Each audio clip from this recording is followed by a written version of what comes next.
Hello అండి. అందరికీ నమస్తే. ఈరోజు వీడియోలో కథ తెలుసుకునే ముందు మీ అందరికీ ఒక చిన్న రిక్వెస్ట్. కథ పూర్తిగా వినండి. కథ మీకు నచ్చితే లైక్ చేసి మీ విలువైన అభిప్రాయాన్ని కామెంట్ రూపంలో తప్పకుండా తెలియజేయండి. మరిన్ని ఇలాంటి ఇంట్రెస్టింగ్ స్టోరీస్ కోసం మన ఛానల్ని సబ్స్క్రైబ్ చేసుకోండి.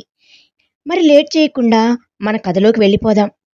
అమ్మాయి గారు, ఏంటి మీ భర్త కాళ్ళకి దండం పెట్టుకొని మనసారా కోరుకోండి, నిండు నూరేళ్ళు మీరు ఇలాగే ఉండాలని అని తులసి చెప్పేసరికి కస్తూరి ఇషాన్ ముందుకు వచ్చి కాళ్ళకు దండం పెట్టుకుంటూ ఇషాన్ కాళ్ళను తాకగానే ఏదో తెలియని అనుభూతి కలుగుతుంటే ఇంతలో ఇషాన్ అక్షంతలు తన తలపై వేస్తూ తన చేతిని కస్తూరి తలపై పెట్టాడు ఇషాన్. ఆ క్షణం ఎందుకో కస్తూరి నిజంగా ఇషాన్ని తన భర్తగా భావించి కాళ్ళక్క దండం పెట్టి పైకి లేచి ఇషాన్ని అలాగే చూస్తూ ఉంది, ప్రేమతో కూడిన చూపులతో. ఇషాన్ కూడా కస్తూరిని అలాగే చూస్తూ ఉంటే తులసి మాత్రం ఇక్కడ నేను కూడా ఉన్నా అని అనేసరికి కస్తూరి పక్కకు తిరిగింది. తులసి నవ్వుతూ, సరే అమ్మాయి గారు, నేను భోజనం సంగతి చూస్తా అని లోపలికి వెళ్ళింది వంటగదిలోకి. కస్తూరి మాత్రం గదిలోకి వెళ్ళింది.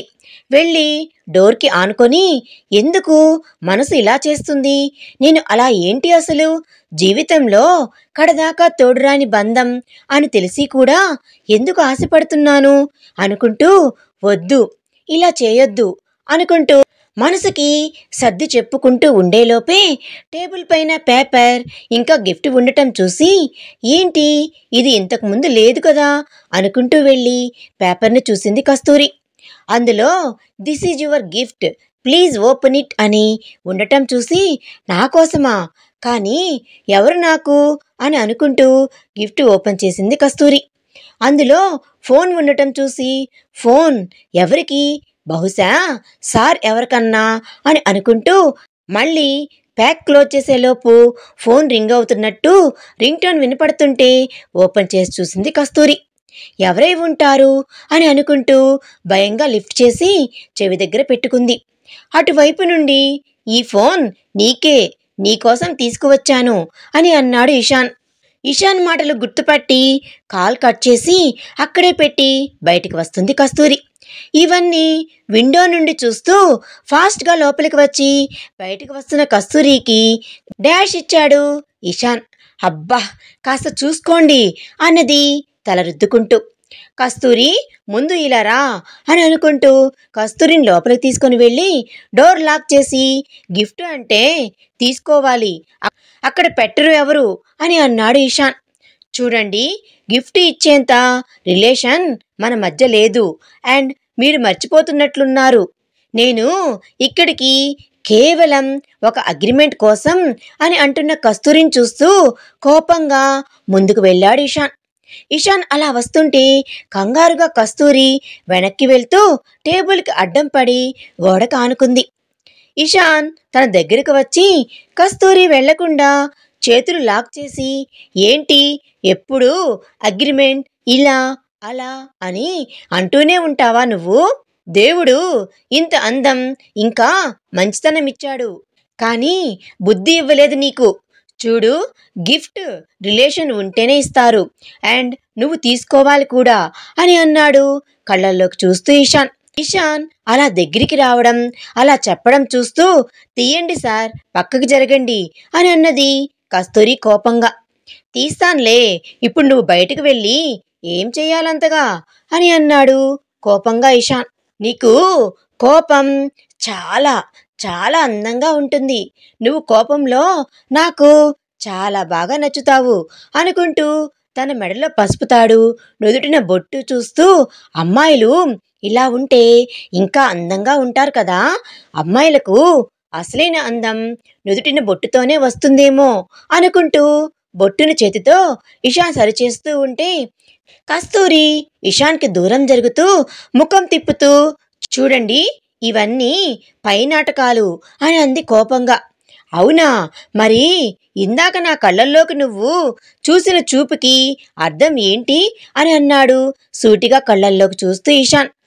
ఇషాన్ అలా అడిగేసరికి కంగారుగా ఏం చెప్పాలో తెలియక కస్తూరి కంగారు పడుతుంటే, ఎందుకా కంగారు నీలో, నీకు కంగారులో చూడు చెమట ఎలా పడుతుందో అని తన ముఖంపై చేయి పెడుతుంటే కోపంగా ఇషాన్ని తోసి, చూడండి, మీకు మీ లిమిట్స్ తెలియకపోయినా నాకు తెలుసు.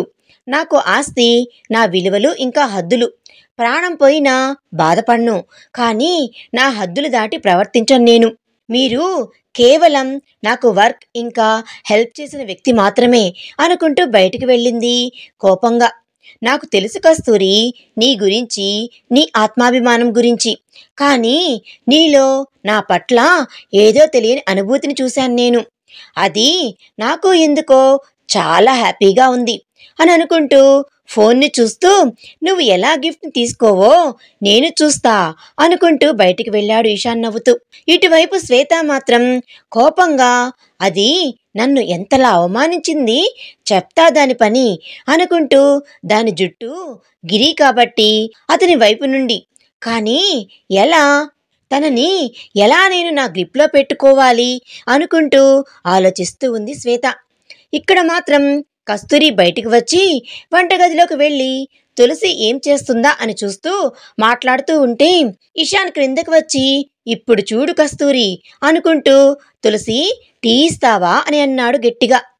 హా బాబు అనుకుంటూ టీ చేసి కస్తూరికి ఇస్తుంటే, తులసి నాకు వద్దు తన చేతులతో అని అన్నాడు కోపంగా ఇషాన్. తులసి కస్తూరి ఇషాన్లను చూస్తూ, ఏంటి బాబు, ఏమంటున్నారు మీరు అని అంది అనుమానంగా.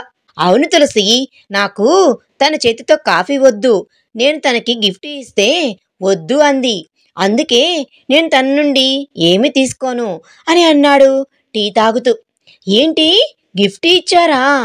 నేను ఇక్కడ ఎన్ని సంవత్సరాల నుండి ఉన్నాను, కానీ నాకు ఒక్క గిఫ్ట్ కూడా ఇవ్వలేదు మీరు. మీ భార్యకి తెచ్చారా గిఫ్ట్ అన్నది కోపంగా తులసి. ఏంటి తులసి, నువ్వు నా ఫ్యామిలీ, నీకు గిఫ్ట్ ఎందుకు అని అన్నాడు నవ్వుతూ ఇషాన్. అవును, నేను మీ ఫ్యామిలీ కాదు అని నాకు తెలుసు అని అంది కస్తూరి సూటిగా ఇషాన్ని చూస్తూ. అబ్బో, అమ్మాయి గారికి కోపం కూడానా అని అనుకుంటూ, అమ్మాయి గారు, మీకు బాబు ఏం గిఫ్ట్ ఇచ్చారో కాస్త తెస్తారా, చూస్తాను అని అంది తులసి.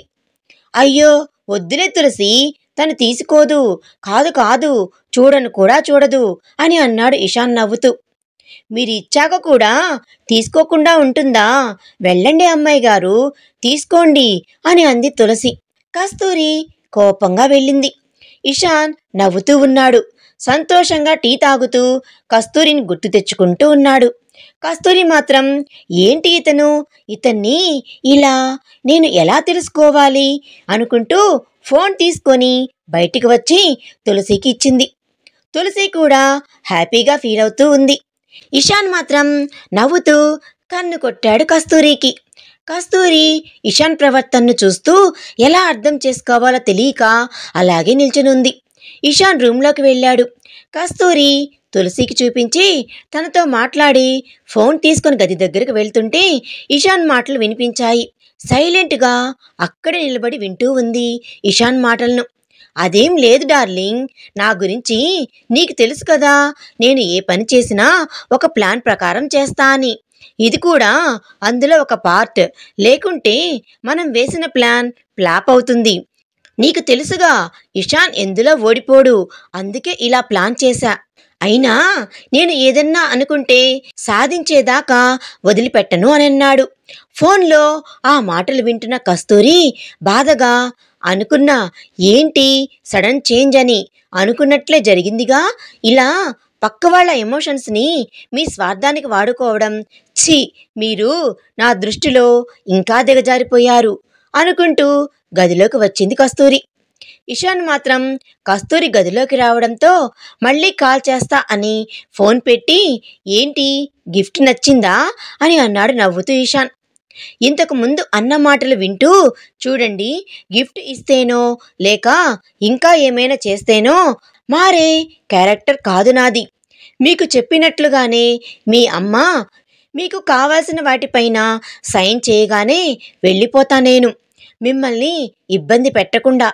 దానిని ఇలా ప్రేమగా ఉంటూ గిఫ్ట్స్ ఇస్తూ నాటకం ఆడాల్సిన అవసరం కూడా లేదు నాకు. ఇంకా ఈ ఫోన్ కూడా నేను చేసిన ప్రాజెక్ట్కి ఒక ఎంప్లాయీగా బోనస్ ఇచ్చారు అని అనుకుంటాను అని అంది కోపంగా.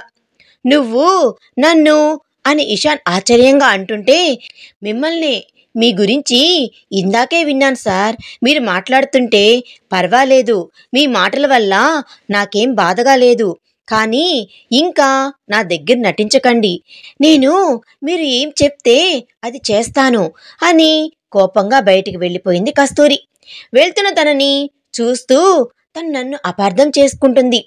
నేను తనకి దగ్గర అవ్వాలి అని చూస్తున్నా, కానీ తను మాత్రం నన్ను దూరం పెడుతుంది అనుకుంటూ, అవును, ఎందుకు నేను తనకి దగ్గర అవ్వాలని చూస్తున్నాను, ఏమవుతుంది నాకు అనుకుంటూ ఆలోచిస్తూ ఉన్నాడు ఇషాన్. ఇటువైపు శ్వేత మాత్రం ఎలా వీళ్లను, ముఖ్యంగా కస్తూరిని దూరం చెయ్యాలి ఇషాన్కి. ఆ కస్తూరి నేను చెప్పినట్లు అనుకుంటూ ఆ గిరి ద్వారా ఏమైనా చెయ్యాలి అనుకుంటూ శ్వేత గిరి దగ్గరికి వెళ్ళింది.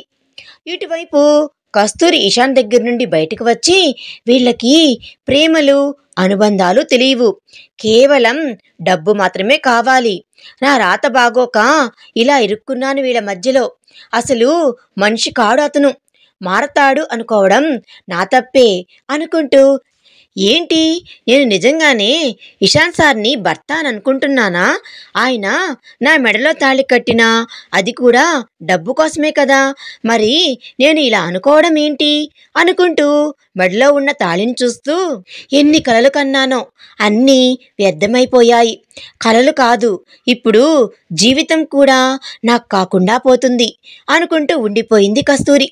అలా నిల్చున్న కస్తూరిని చూస్తూ, నేనేదో ప్రాజెక్ట్ గురించి మాట్లాడినా ఆ మాటలు విని తను నన్ను అలా అనడం, అపార్థం చేసుకోవడం ఏంటి? అయినా తను నేను ఇలా అంటే ఎందుకు అలా బాధపడుతుంది? నాలాగే తను కూడా నన్ను ఇష్టపడుతుందా? తన చూపులో మాటలో ఏదో తేడా వచ్చింది. నిజంగా ఇష్టపడుతుందా? ఎలా తెలుసుకోవడం అని అనుకుంటూ ఆలోచిస్తూ ఉన్నాడు ఇషాన్. చూద్దాం, ఇద్దరి మధ్య పడిన ముడి ఇద్దరినీ ఒకటి చేస్తుందా, లేక శ్వేత కారణంగా విడిపోతుందా అనేది మనం నెక్స్ట్ పార్ట్లో తెలుసుకుందాం. ఈ వీడియో కనుక మీకు నచ్చినట్లయితే ప్లీజ్ లైక్ చేయండి. Thanks for watching.